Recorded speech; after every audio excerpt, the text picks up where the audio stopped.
guys, welcome back to my channel.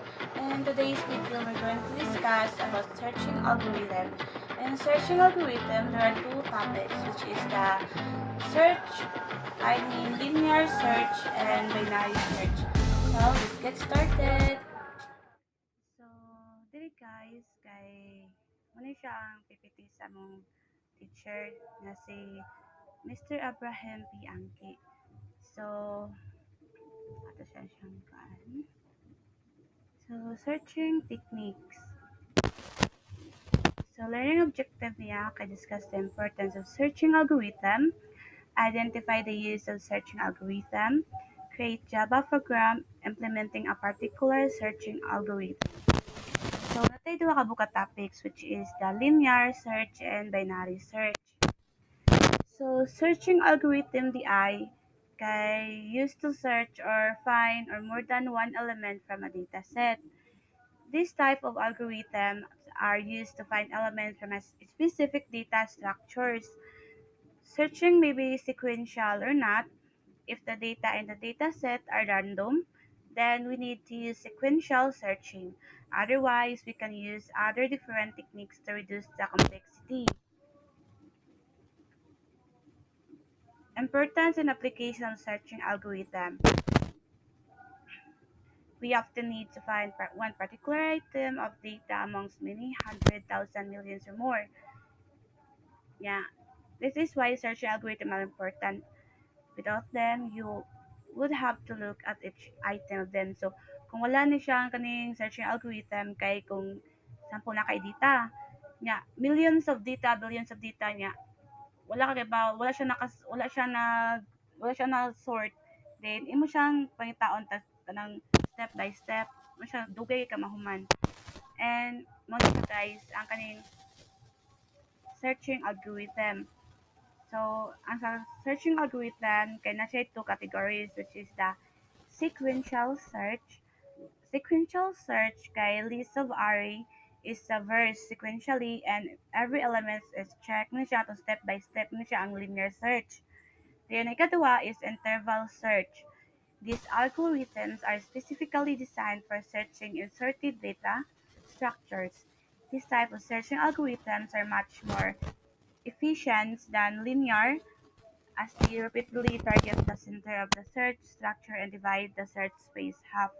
For example, binary search. Muna siya ang kuan sa linear search algorithm. So, muna yung ipasabot.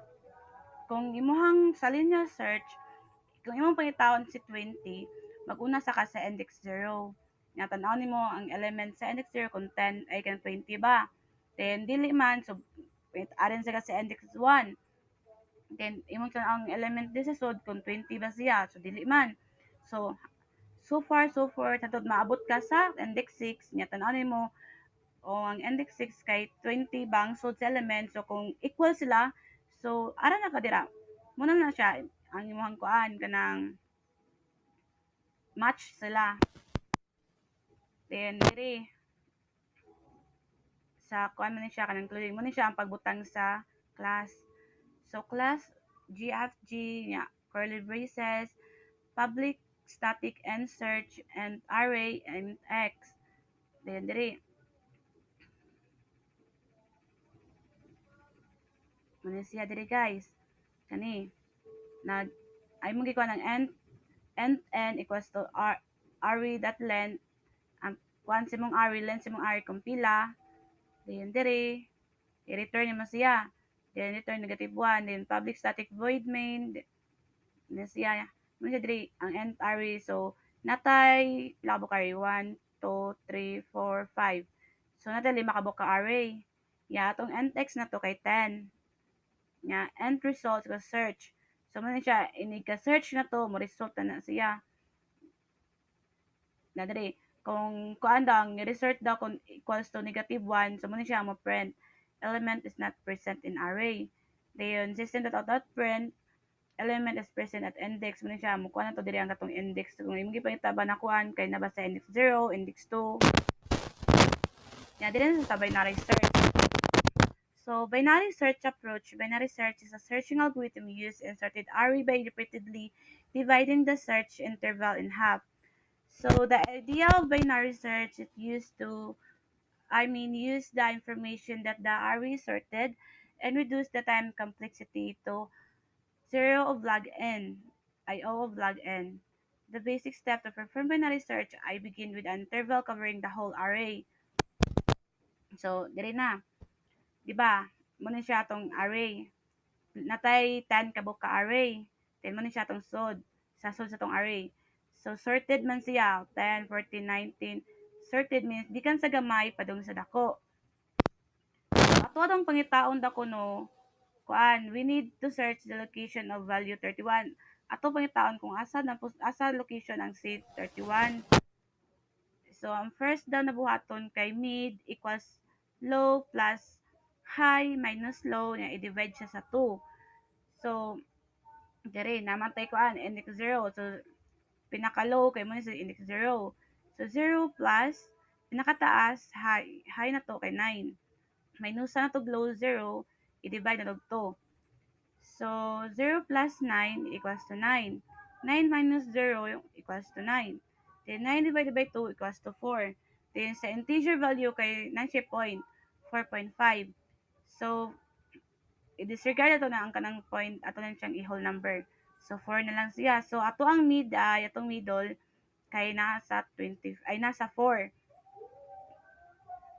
So, dili pa man na mao itong gipangita, kay 31 man to, di ba? So, balik na sa next step na punta. Kay since man si 27, so ato mang i-confer si 27 less naman siya kay 31. So means less gamay ra siya sa 31. So di na ta mangita diri sa left. Ari na ta diri sa right kay 31 kay dako biya greater siya sa 27. So ato na siyang tantangon kani siya diri. Ari na ta diri sa other half sa right. So, diri na. Low equals to mid plus 1. 4 plus 1 equals to 5. Then mid equals to low plus high minus low divided by 2. 5 plus 9 minus 5 divided by 2. So, 5 plus 4 divided by 2 equals to 5 plus 2 equals to 7. So, na diri sa 7. Index 7, 35 man sud. So, dili man gyapon siya match. So, sunod na sa buhaton to kay magkuanta low equals to mid plus 1. So, atong mid na to, 7 plus og 1, 8. Then, dito ta, 5 matong pinaka-low. 5 plus 9 minus tog 8, so 1 na lang. So, 1 divided by 2, 0.5. So, 5 plus 0.5 is 5.5 equals to 5. Kaya i-disregard na to ni siyang kaning sa pangalan ning point. Kay whole number na to. So, ato ang mid kay naa sa index 5. So, atong i-compare kung match ba siya. So, match man. So, atong mid na to. Kay na to mid kay 5. So, man guys. Yan, so natong buhaton kay sa katong kanang coding. Pero kay time-lapse man, ato na lang tanaw ng kanang output kung mo dahil siya.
So, nata diri.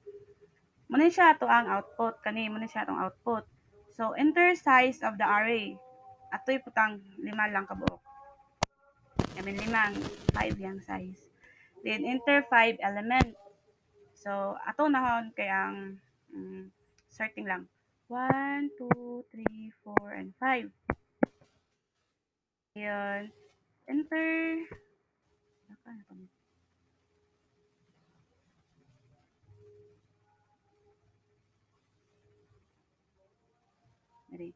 Enter value to be searched.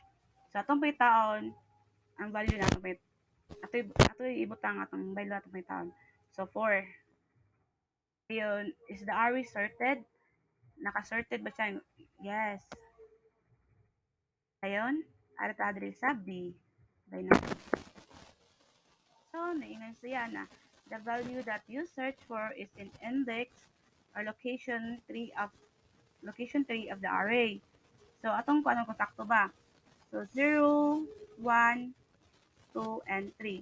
So, sakto siya. Nasa sa index 3 ang atong 4 na element. Dayan, bayo sa ta. Kani. 5 lang gyapon. Ato ang array size.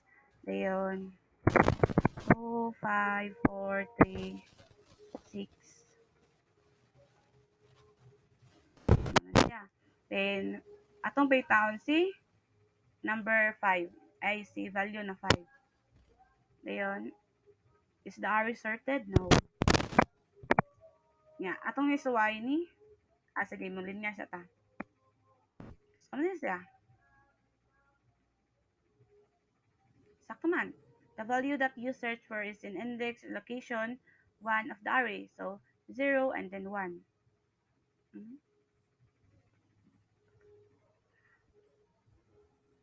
Then next. 5 gapon. So, mukwanta og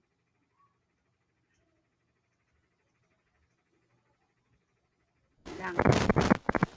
Next, atong pangitawon si 5. Ayan. Naman. So, okay ba itong piliun si binary sa unsorted kunuhay? So, maingon siya, binary search is not applicable because the array is unsorted. Then, ilan na sa tabalik. So, kata 5. Then, ito ko 1, 2, 3. I mean, 1, 2, 3, 4, 5. Na, nga itong i-search si number 8. Nga, ito kani B. So, miingon siya, value not found in the array. So, wala ang atong value na ki-input kani na 8 kay wala siya sa atong array. And, mara tong